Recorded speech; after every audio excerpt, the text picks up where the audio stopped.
Programme بنایا اور چند پیسے جمع کیے اور سرکار کی بارگاہ میں وہ تحفہ وہ ہدیہ بھیجا اور عرض کیا یا رسول اللہ صلی اللہ علیہ وسلم، نہ تو یہ زکوٰۃ کا مال ہے، نہ اصحاب صفہ کے لیے مدرسے کے لیے پیسے ہیں، نہ کسی اور کام کے لیے ہیں، یہ خالصتاً حضور آپ کی خدمت میں نذرانہ پیش ہے، حضور قبول فرما لیں۔ اور ساتھ عرض بھی کیا، گویا یا رسول اللہ صلی اللہ علیہ وسلم، ہم جانتے ہیں آپ کے دن بھی ہمارے لیے ہیں، آپ کی راتیں بھی ہمارے لیے۔ دن کو آپ ہمیں دین کی تبلیغ کرتے ہیں، ہمیں دین سکھاتے ہیں، اور راتوں کو اٹھ اٹھ کر ہاتھ اٹھا کر ہمارے لیے بخشش کی دعائیں مانگتے ہیں۔ اور عرض کیا یا رسول اللہ صلی اللہ علیہ وسلم، ہم یہ بھی جانتے ہیں ہمارے پاس جو کچھ بھی ہے یہ سب آپ کے صدقے سے، ہمیں جو بھی ملا ہے یا جو بھی ملتا ہے حضور آپ کے صدقے سے ملتا ہے۔ اگر آپ یہ نذرانہ قبول فرما لیں تو ہمارے لیے بڑی باعث خوشی کا باعث ہوگا۔ حضور علیہ السلام نے فرمایا تم ٹھیک کہتے ہو، جس کو جو ملتا ہے وہ میرے صدقے سے ملتا ہے۔ کائنات کے اندر جس کو جو ملتا ہے محمد کے صدقے سے ملتا ہے۔ فرمایا رسولوں کو رسالت ملی تو میرے صدقے سے ملی، نبیوں کو نبوت ملی تو میرے صدقے سے ملی، ولیوں کو ولایت ملی تو میرے صدقے سے ملی، کتبوں کو قطبیت ملی تو میرے صدقے سے ملی۔ فرمایا تمہیں قرآن بھی ملا تو میرے صدقے سے ملا، حتیٰ کہ رحمان کی پہچان بھی تمہیں رب نے میری وجہ سے کروائی ہے۔ اعلیٰ حضرت کا قلم اٹھا اور آپ نے یہ شعر لکھا، فرمایا لا ورب العرش، جس کو جو ملا ان سے ملا، بٹتی ہے کونین میں نعمت رسول اللہ کی۔ مدیں کائنات کے اندر جس کو جو ملتا ہے وہ میرے محبوب کے جوڑوں کا صدقہ ملتا ہے۔ فرمایا تم ٹھیک کہتے ہو۔ حضور علیہ السلام نے آسمان کی طرف رخ کیا، گویا رب بھی فرما رہا ہوگا جبریل دیکھو میرا محبوب مجھ سے کچھ کہنا چاہتا ہے، میکائیل دیکھو میرا محبوب مجھ سے کچھ کہنا چاہتا ہے، اسرائیل میرا محبوب میری طرف دیکھ رہا ہے۔ کتنا خوش قسمت ہوتا ہے وہ استاد، وہ شاگرد کتنا خوش قسمت ہوتا ہے جسے استاد دیکھے، وہ مرید کتنا خوش بخت ہوتا ہے جسے اس کا پیر محبت سے دیکھتا ہے، وہ شاگرد کتنا خوش بخت ہوتا ہے جس کا استاد محبت سے دیکھتا ہے، وہ بیٹا کتنا خوش بخت ہوتا ہے جس کا باپ اس کو محبت سے دیکھتا ہے۔ لیکن قربان جائیں، جب باری آتی ہے محبوب کبریا کی، اس کو کوئی استاد نہیں دیکھتا، انہیں کوئی پیر نہیں دیکھتا، بلکہ محمد مصطفیٰ کا رب خود دیکھتا۔ فرمایا الذی یراک حین تقوم، محبوب تو جب بھی کھڑا ہوتا ہے تیرا رب تجھ کو ہی دیکھتا رہتا۔ عرض کی مولا یہ میرے پاس آئے ہیں ساز و سامان لے کر، مال لے کر، تو فوراً جبریل امین یہ آیت کریمہ لے کر تشریف لے آئے۔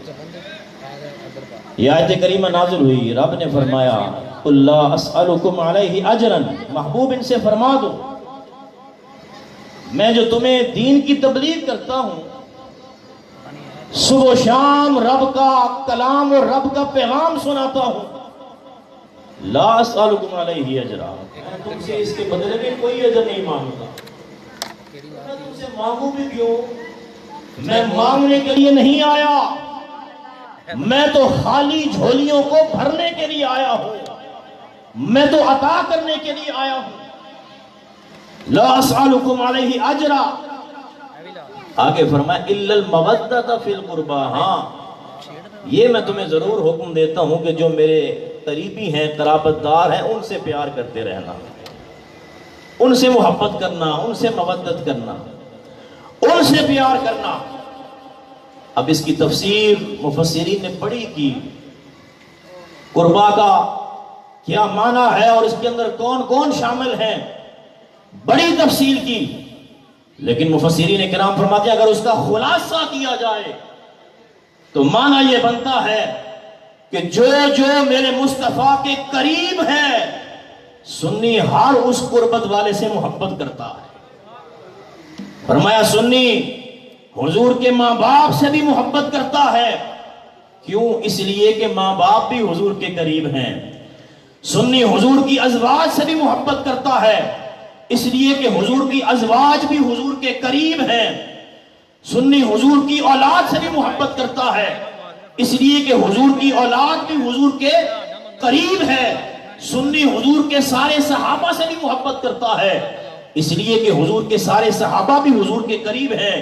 سنی حضور کی ساری اہل بیت سے بھی محبت کرتا ہے، کیونکہ وہ ساری اہل بیت بھی حضور کے قریب ہے۔ فرمایا قربا، جو جو میرے قریب ہے اس سے تم نے پیار کرنا ہے۔ اور عاشق تو آگے چل پڑا، عاشق کہتا ہے میں تو حضور کے لباس سے بھی پیار کروں گا، کیونکہ حضور کا لباس بھی حضور کے قریب ہے۔ میں حضور کی پیاری زلفوں سے بھی پیار کروں گا، کیونکہ حضور کی پیاری زلفیں بھی حضور کے قریب ہیں۔ میں حضور کے شہر مدینہ سے بھی پیار کروں گا، کیونکہ شہر مدینہ بھی حضور کے قریب ہے۔ میں گنبد حضرا سے بھی پیار کروں گا، کیونکہ گنبد حضرا بھی حضور کے قریب ہے۔ میں مدینے کی ہواؤں سے بھی پیار کروں گا، کیونکہ مدینے کی ہوائیں بھی حضور کے قریب ہیں۔ مدینے کی مٹی سے بھی پیار کروں گا، کیونکہ مدینے کی مٹی بھی میرے حضور کے قریب ہے۔ میں ہر اس عاشق سے پیار کروں گا جو میرے مصطفیٰ کے قریب ہوتا چلا جائے گا۔ میں جو جو میرے محبوب کے قریب ہوتا چلا جائے گا میں ہر اس عاشق سے پیار کرتا چلا جاؤں۔ اب چاہے وہ قریب ہونے والا ابو بکر ہو، اب چاہے وہ قریب ہونے والا عمر ہو، اب چاہے وہ قریب ہونے والے عثمان غنی ہو، اب چاہے وہ حضور کے قریب ہونے والے مولا علی شیر خدا مشکل کشا حل عطا ہو، اب چاہے وہ قریب ہونے والے اصحاب بدر ہو، اب چاہے قریب ہونے والے احد والے ہو، اب چاہے قریب ہونے والے مہاجرین ہو، اب چاہے قریب ہونے والے انصار ہو، اب چاہے قریب ہونے والے حجۃ الوداع پر جمع ہونے والے تمام صحابہ ہو، فرمایا سنی حضور کے ہر صحابی سے پیار کرتا ہے۔ سبحان اللہ۔ اس لیے کہ فرما دیا قربا، جو جو میرے قریب ہے تمہارے اوپر لازم ہے کہ تم نے اس سے پیار کرنا ہے۔ یہ بھی آیت کریمہ نازل ہوئی تو کسی صحابی نے سوال کیا حضور یہ سارے تو آپ کے قریب ہیں، ازواج تو آپ کے اہل بیت میں شامل ہیں، آپ کے قرابت دار ہیں آپ کی ازواج، لیکن حضور آپ کا خاص اس سے مقصد اور مراد کیا ہے؟ کس بات کی طرف اشارہ کرنا چاہتے ہیں؟ حضور من قرابت کا، آپ کے قرابت دار کون ہیں؟ یہاں پر آپ کی مراد کیا ہے؟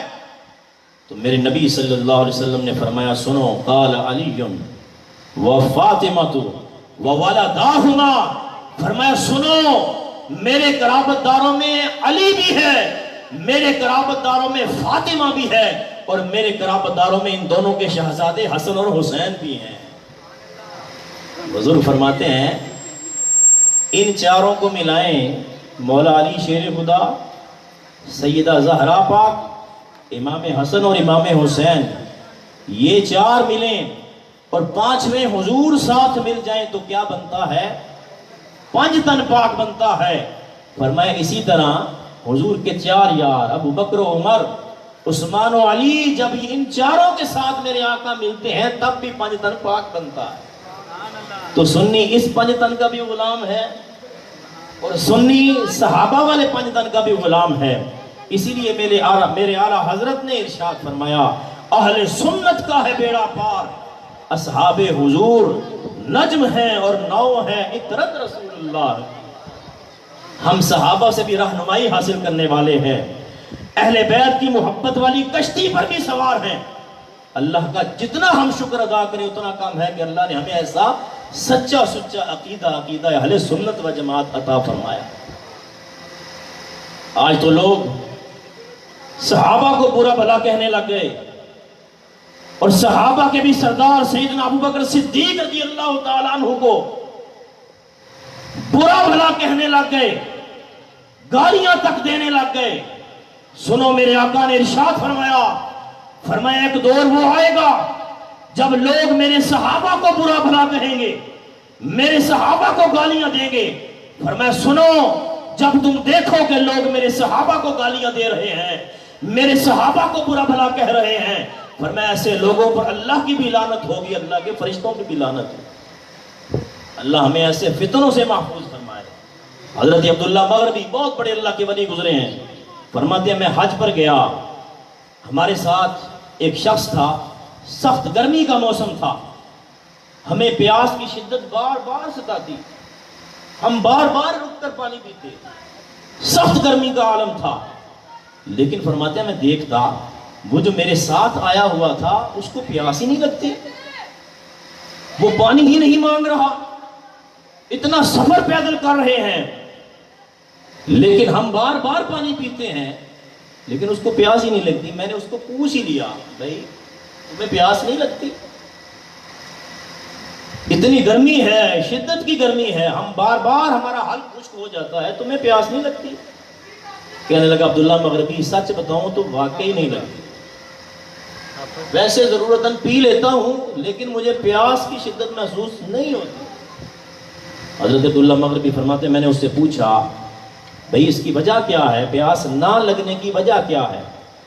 تو اس نے کہا عبداللہ مغربی بات یہ ہے کہ میں رافضی تھا، میں شیعہ تھا اور حضور کے صحابہ ابو بکر اور عمر کو برا کہتا تھا، ان کے بارے میں بغض و عناد رکھتا تھا۔ ایک رات میں سویا ہوا تھا کہ عالم خواب میں دیکھتا ہوں کہ میدان محشر برپا ہے، نفسی نفسی کا عالم ہے، لوگ پیاس سے نڈھال ہو رہے ہیں، لوگوں کی حلق خشک ہے، زبانیں پیاس سے باہر آ رہی ہیں۔ میں نے جب لوگوں کی یہ حالت دیکھی تو میری ان سے زیادہ بری حالت تھی۔ العطش العطش، پیاس پیاس میں بھی پکار رہا تھا، پانی پانی پکار رہا تھا۔ اتنے میں نے دیکھا کہ چند لوگ جھرمٹ بنا کر کھڑے تھے، ایک شخص ان کے قریب آیا اور آ کر کہنے لگا لوگوں تمہیں اگر پانی پینا ہے تو وہ ساقی کوثر محبوب کبریا آب کوثر پر جلوہ فرما ہے اور اپنے ہاتھوں سے جام بھر بھر کر پیاسوں کو پلا رہے ہیں، اگر تم نے پانی پینا ہے تو وہاں چلے جاؤ۔ وہ کہتا ہے عبداللہ مغربی ان لوگوں نے سنا تو وہ جلدی سے آب کوثر کی طرف جانے لگے، تو میں نے کہا بھائی مجھے بھی ساتھ لے چلو، میں بھی ان کے ساتھ چل پڑا۔ جب آب کوثر پر پہنچا تو میں نے دیکھا آب کوثر کے چاروں کناروں پر حضور کے چار یار بیٹھے ہوئے ہیں، ایک کنارے پر ابو بکر صدیق بیٹھے ہوئے ہیں، ایک کنارے پر حضرت عمر فاروق جلوہ فرما ہیں، ایک طرف حضرت عثمان غنی ذوالنورین جلوہ گر ہیں، ایک کنارے پر مولا علی شیر خدا کرم اللہ وجہ الکریم جلوہ گر ہیں۔ وہ کہتا ہے چونکہ میرے دل کے اندر ابو بکر اور عمر کا بغض تھا، میں ان کو برا بھلا کہتا تھا، میں نے ان کو دیکھا تو میرے چہرے پر بل پڑ گئے، ماتھے پر بل پڑ گئے، اور میں نے کہا میں تو اپنے علی سے پیوں گا، ساری زندگی علی علی کی ہے، ساری زندگی مولا علی کا نام جپا ہے، آج جام بھی پیوں گا تو اپنے علی کے ہاتھ سے پیوں گا، میں نے نہیں جانا ابو بکر کے پاس، میں نے نہیں جانا عمر فاروق کے پاس، میں تو اپنے علی کے پاس جاؤں گا۔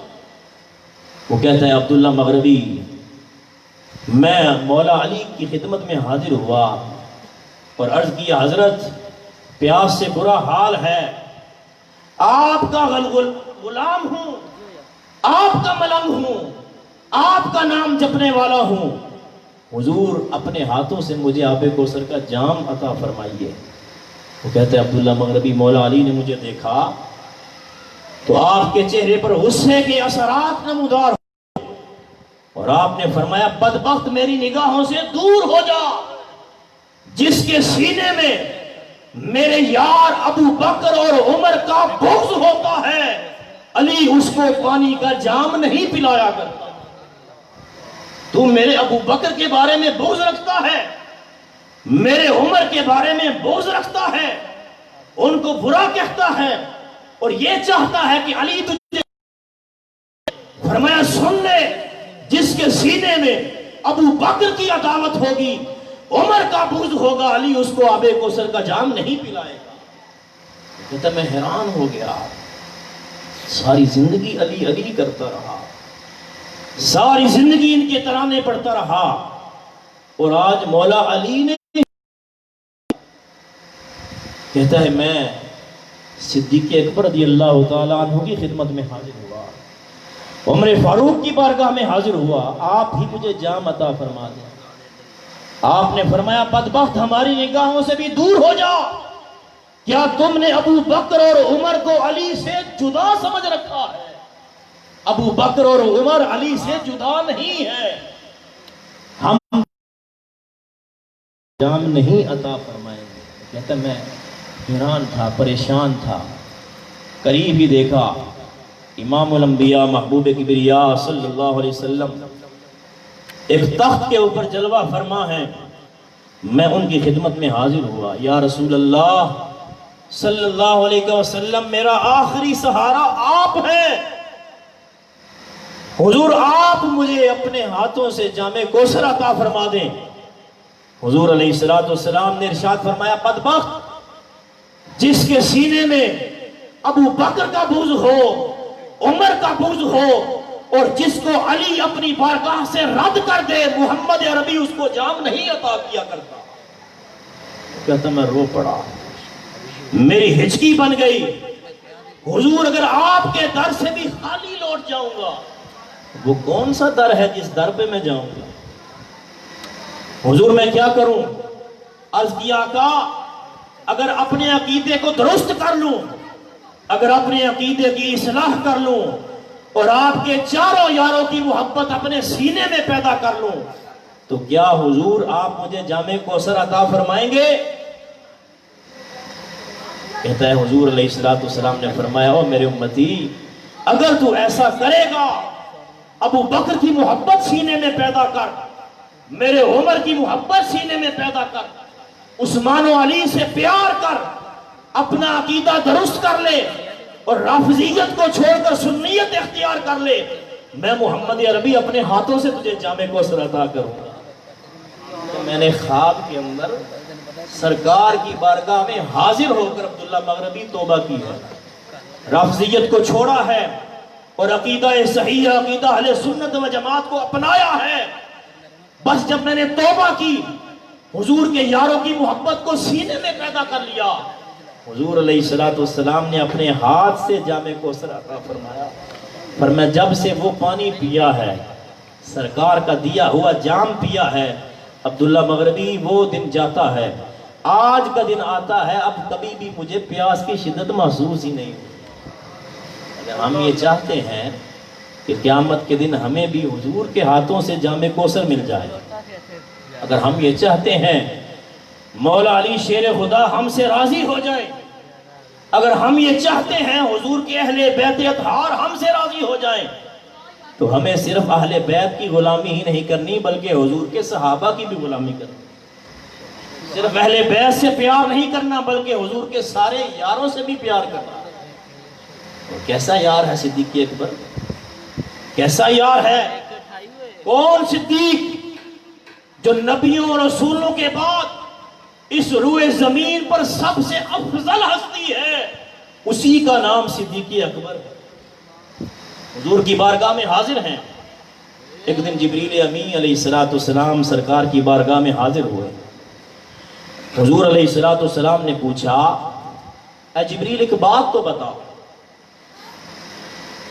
تو جبریل ہے، تمام فرشتوں کا سردار ہے، نورانی مخلوق ہے، 600 تیرے پر ہیں، تو چاروں آسمانی کتابوں کا حافظ ہے، سارے کا تو صحابی ہے، اے جبریل یہ بتا اگر رب تجھے موقع دے اور پوچھے جبریل ہم تجھے فرشتے سے ہٹا کر بشر بناتے ہیں تو بتا تو کون سا بشر بننا پسند کرے گا؟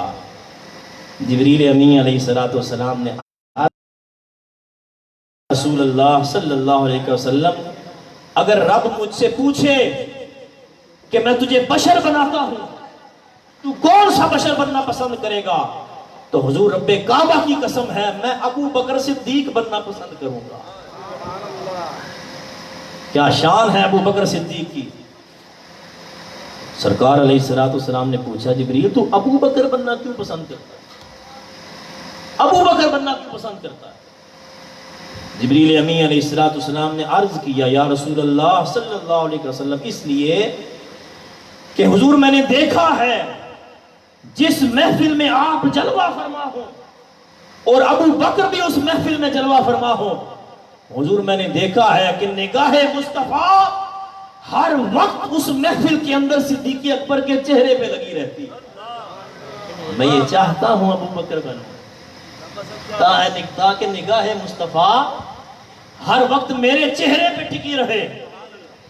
جبریل امی علیہ السلام نے عرض کیا یا رسول اللہ صلی اللہ علیہ وسلم آج میں کوئی زکوٰۃ کے مسئلے، کوئی نماز یا حج کے مسئلے لے کر نہیں آیا، بلکہ دو پیغام لے کر آیا ہوں۔ سرکار نے فرمایا کیا؟ عرض کی آقا رب آپ کے یار صدیق اکبر کو سلام کہتا ہے۔ جس کو رب سلام کہے اس کی شان کیا ہو۔ آج صدیق اکبر کی شان کو برا بھلا کہنے والے، بغض و عناد رکھنے والے، وہ کیا جانے صدیق اکبر کی عظمت کیا ہے۔ عرض کیا کہ اللہ رب العزت صدیق اکبر کو سلام کہتا ہے، اور پیغام یہ ہے کہ رب پوچھتا ہے اپنے یار صدیق سے پوچھیں کہ اب اس کے دانتوں کا درد کیسا ہے، دانتوں کا درد کیسا ہے۔ سرکار نے صدیق اکبر تیری کیا شان ہے، رب اور پوچھتا ہے تیرا حال، پوچھتا ہے تیرے دانتوں کا درد کیسا ہے۔ صدیق اکبر رضی اللہ تعالیٰ عنہ نے عرض کیا آقا وہ میرا رب ہے، دکھ دے تب بھی اس سے راضی ہوں، سکھ دے تب بھی اس سے راضی ہوں۔ کیوں؟ اس لیے کہ یہ اس کی دی ہوئی چیز ہے، یہ اس کی دی ہوئی چیز ہے۔ میں اس کے دیے ہوئے سکھ پہ بھی راضی ہوں، اس کے دیے ہوئے دکھ پہ بھی راضی ہوں۔ جبریل امی علیہ السلام پیغام دے کر چلے گئے۔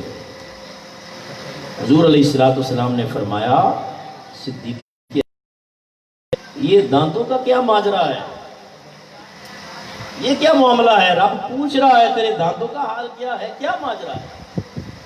صدیق اکبر رضی اللہ تعالیٰ عنہ نے عرض کیا یا رسول اللہ صلی اللہ علیہ وسلم یہ آج کی بات نہیں، 12 سال گزر گئے میرے دانتوں میں درد رہتا تھا، 12 سال گزر گئے۔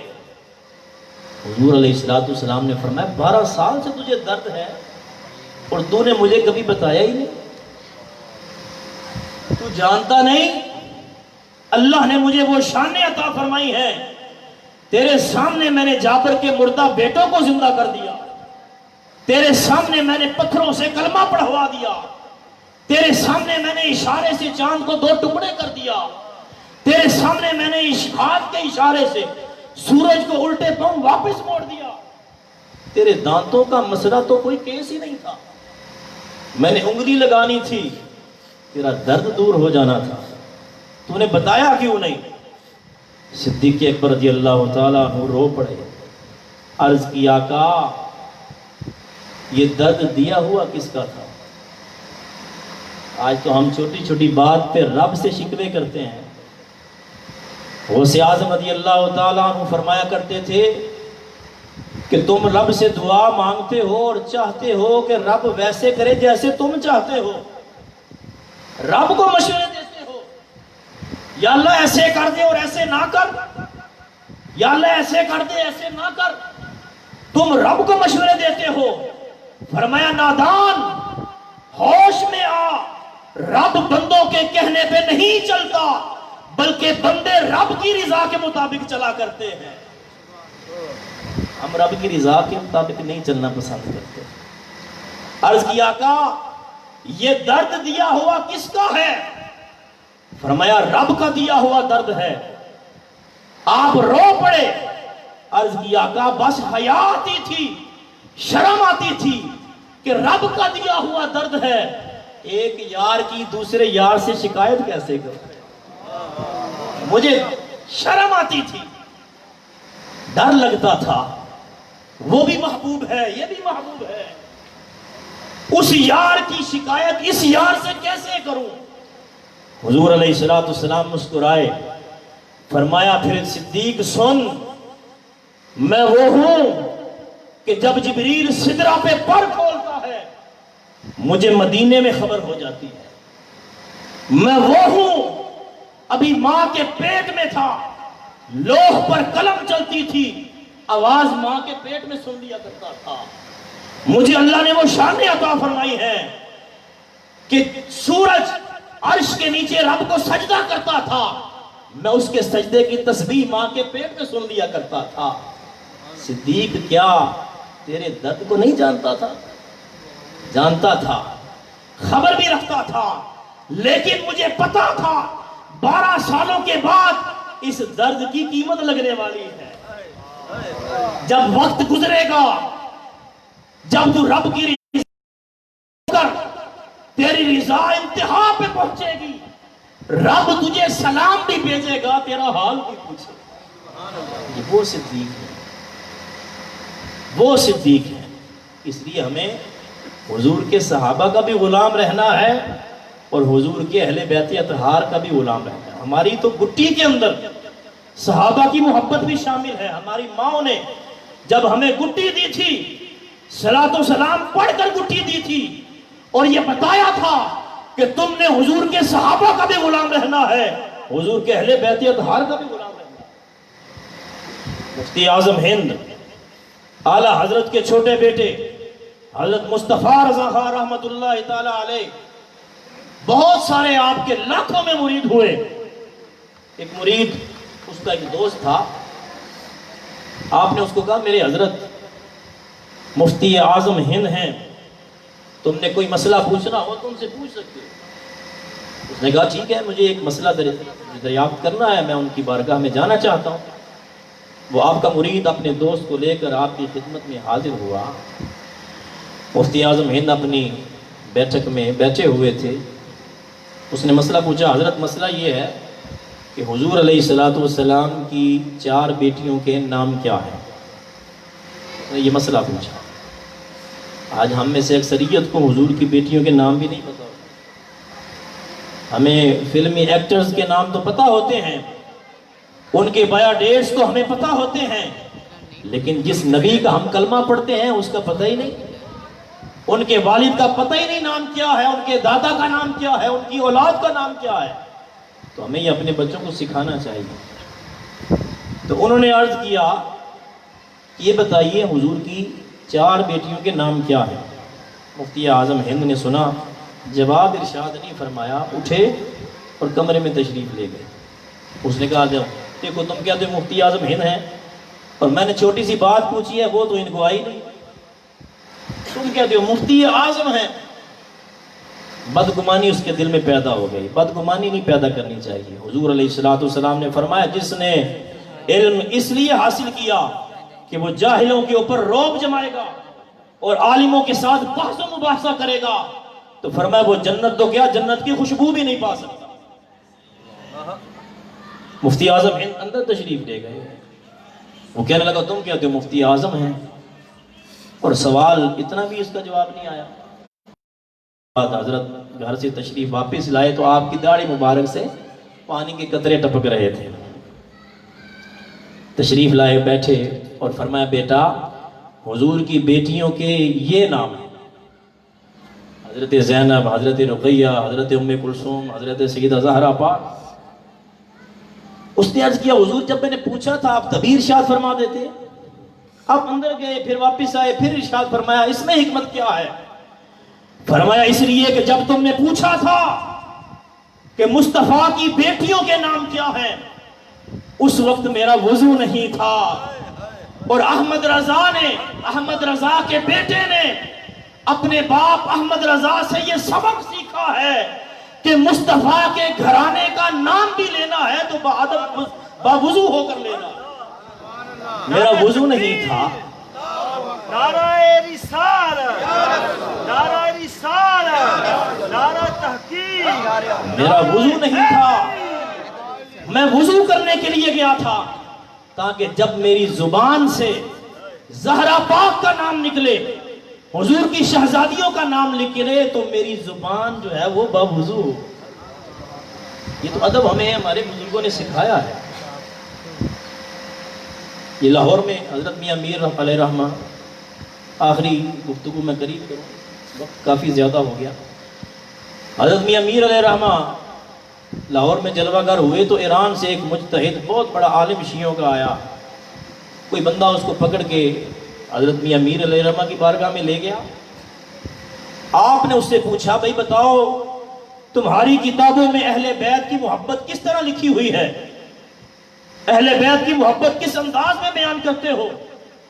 اس نے کہا، حضرت ہماری کتابوں میں لکھا ہے جس زمین کے حصے میں امام حسین علی مقام رضی اللہ تعالیٰ عنہ آج آرام فرما ہے، ان کی قبر انور ہے۔ آپ کے چاروں اطراف، مشرق مغرب شمال جنوب، چاروں طرف 40 میل تک کوئی بندہ وہاں پر دفن کر دیا جائے، اللہ اس کو عذاب قبر نہیں دیتا۔ آپ نے یہ بات سنی رو پڑے۔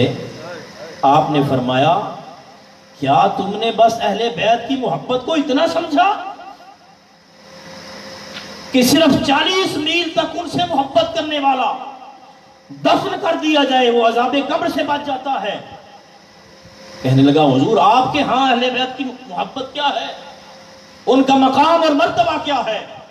آپ نے ارشاد فرمایا، سنو، ہم سنیوں کے نزدیک اہل بیت کی محبت کے بارے میں عقیدہ یہ ہے، دنیا کے کسی کونے کے اندر اہل بیت کی محبت سینے میں رکھنے والا دنیا سے چلا جائے، ابھی قبر میں نہیں پہنچتا، میرے آقا نے پہلے خوشخبری عطا فرما دی، فرمایا، الا ومن مات علی حب آل محمد مات مغفور اللہ، فرمایا میرے کریم آقا نے جس کے سینے کے اندر میرے اہل بیت کی محبت ہوگی، میرے حسن و حسین کی محبت ہوگی، مولا علی کی محبت ہوگی، میری بیٹی سیدہ زہرا پاک کی محبت ہوگی، فرمایا دنیا سے رخصت میں بعد میں ہوگا، میں اس کے گناہوں کی بخشش پہلے فرما دوں گا۔ سبحان اللہ۔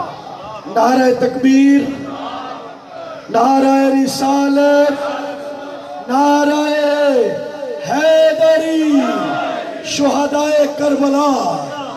فرمایا دنیا کے جس کونے کے اندر بھی میرے محبوب سی کی اہل بیت کے ساتھ محبت رکھنے والا دفن کر دیا جاتا ہے، ہمارا سنیوں کا عقیدہ یہ ہے، حضور کی آل کی محبت کے صدقے اللہ اس کو قبر کے اندر عذاب نہیں دیتا۔ پھر آپ نے اسیے سے پوچھا، تمہارے بقول ہی تم یہ کہتے ہو کہ 40 میل تک کوئی دفن ہو جائے امام حسین کے قبر کے ارد گرد اس کو عذاب نہیں ہوتا، یہ بتاؤ امام حسین کا مقام زیادہ ہے یا نانے کا مقام زیادہ ہے؟ کہنے لگا، حضور نانا کا مقام امام الانبیاء کا مقام زیادہ ہے۔ فرمایا بدبخت، پھر اپنی عقل کے اوپر ماتم کر، پھر خود سوچ کیا کہتا ہے۔ نواسے کی قبر کے ارد گرد 40 میل تک کوئی دفن کیا جائے، اللہ اس کی بخشش فرما دیتا ہے، تو جس کو امام الانبیاء نے اپنے سینے سے لگا رکھا ہے اس صدیق کا مقام کیا ہوگا، اس عمر کا مقام کیا کہنے جدر ہے۔ یہ ہماری گٹی کے اندر شامل ہے کہ ہم نے ابو بکر سے بھی پیار کرنا ہے، ہم نے عمر سے بھی پیار کرنا ہے۔ ہمارے آقا ان کی بھی شانیں بیان کر کے گئے، ابو بکر فی الجنہ، عمر فی الجنہ، عثمان فی الجنہ، علی فی الجنہ، سب کے بارے میں بیان کر گئے۔ پھر ہم ان کے بھی غلام ہیں۔ آخر میں حضور علیہ السلام نے عصر کی نماز پڑھائی، نماز کے بعد صحابہ کو خطبہ دیا اور فرمایا تمہیں نہ بتاؤں؟ عرض کی حضور کیا؟ فرمایا ساری کائنات میں سب سے افضل نانا نانی کس کے ہیں؟ عرض کی حضور بتائیے۔ فرمایا وہ حسن اور حسین ہی تو ہیں۔ فرمایا تمہیں نہ بتاؤں ساری دنیا میں افضل ماں اور باپ کس کے ہیں؟ عرض کی حضور بتائیے۔ فرمایا وہ حسن اور حسین ہی تو ہیں۔ فرمایا تمہیں نہ بتاؤں ساری کائنات میں افضل ماموں اور خالہ کس کے ہیں؟ عرض کی حضور بتائیے، فرمایا وہ بھی حسن اور حسین ہے۔ فرمایا تمہیں نہ بتاؤں ساری کائنات میں افضل پھوپھی اور چچا کس کے ہیں؟ عرض کی ارشاد فرمائیے، فرمایا وہ بھی حسن اور حسین ہے۔ پھر میرے سرکار نے ارشاد فرمایا سنو، جدہما فی الجنہ، ابوہما فی الجنہ، امہما فی الجنہ، وعمتہما فی الجنہ، وخالاتہما فی الجنہ، وہما فی الجنہ، ومن احبہما فی الجنہ۔ فرمایا سنو، حسن اور حسین کے نانا نانی بھی جنتی ہیں، حسن اور حسین کے ماں اور باپ بھی جنتی ہیں، خالہ اور ماموں بھی جنتی ہیں، پھوپھی اور چچا بھی جنتی ہیں، یہ دونوں بھی جنتی پھول ہے، اور جو ان دونوں سے محبت کرے گا اللہ اس محبت کی برکت سے اسے بھی جنت عطا فرما دے۔ سبحان اللہ۔ لیکن آج کی محفل میں پیغام یہ ہے، ہم ان کی عظمتیں اور شانیں بیان کرتے ہیں، یقیناً یہ ہماری نجات اور بخشش کا ذریعہ ہے، لیکن ہمیں کردار حسینی اپنانا چاہیے۔ ہم کردار حسینی نہیں اپناتے۔ امام حسین کا نام تو لیتے ہیں لیکن کام سارے یزید والے کرتے ہیں۔ کہتے ہیں ہم مولا علی کے غلام ہیں، حضور کے صحابہ کے غلام ہیں، آئیڈیل غیروں کو بناتے ہیں۔ ہماری مائیں بہنیں کہتی ہیں ہم زہرا پاک ہمارے سروں کی تاج ہیں، لیکن آئیڈیل غیر عورتوں کو بناتی ہیں۔ حضور علیہ السلام نے پوچھا تھا، فرماؤ خیر النساء، عورتوں میں سے سب سے بہترین عورت کون سی ہے؟ کسی صحابی نے عرض کیا حضور جو ماں باپ کی فرما بردار ہو۔ فرمایا وہ بھی اچھی ہے لیکن تم میری مراد کو نہیں سمجھے۔ کسی نے عرض کیا جو خامد کی فرما بردار ہو۔ فرمایا وہ بھی اچھی ہے لیکن تم میری مراد کو نہیں سمجھے۔ کسی نے عرض کیا حضور جو نماز کی پابند ہو۔ فرمایا وہ بھی اچھی ہے لیکن تم میری مراد کو نہیں سمجھے۔ کسی نے عرض کیا حضور جو قرآن پڑھتی ہو۔ فرمایا وہ بھی اچھی ہے لیکن تم میری مراد کو نہیں سمجھے۔ مولا علی فرماتے ہیں میں جلسے کے اس مجلس کے بالکل آخر میں بیٹھا ہوا تھا، میں اٹھ کے فوراً گھر گیا، حضرت زہرا پاک سے پوچھا فاطمہ سرکار نے پوچھ لیا ہے عورتوں میں سے بہترین عورت کون سی ہے؟ ہمیں جواب نہیں بن پا رہا، آپ ہی ارشاد فرما دیں بہترین عورت کون سی ہوتی ہے؟ گویا سیدہ پاک بھی مسکرائی ہوگی کہ علی سرکار تو فرماتے ہیں انا مدینۃ العلم وعلی بابها، میں علم کا شہر ہوں، علی اس کا دروازہ ہے۔ اور آج علم کے شہر کا دروازہ بھی سوال پوچھنے میرے پاس آیا ہے۔ سیدہ زہرا پاک نے فرمایا علی اس کا جواب تو بڑا آسان ہے۔ فرمایا وہ کیا؟ سیدہ زہرا پاک نے حضور کی امت کی عورتوں کو پیغام دیا، فرمایا جو ماں باپ کی فرما بردار ہو وہ بھی اچھی، جو شوہر کی خدمت گزار ہو وہ بھی اچھی، جو نماز پڑھنے والی ہو، قرآن پڑھنے والی ہو وہ بھی اچھی، لیکن زہرا پاک فرماتی ہیں سب سے بہترین عورتوں میں سے وہ ہے جس نے کبھی کسی غیر محرم کو نہ دیکھا ہو اور نہ کبھی کسی غیر محرم نے اس عورت کو دیکھا۔ کیا آج ہم اپنی ماں بہنوں کی تربیت ایسے کرتے ہیں؟ آج ہمارے لباس غیروں کے لباس جیسے، آج ہماری گفتار ان کی گفتار جیسی، آج ہمارے آئیڈیل غیر بن چکے، اس لیے آج امت زوال پذیر ہوتی چلی جاتی ہے۔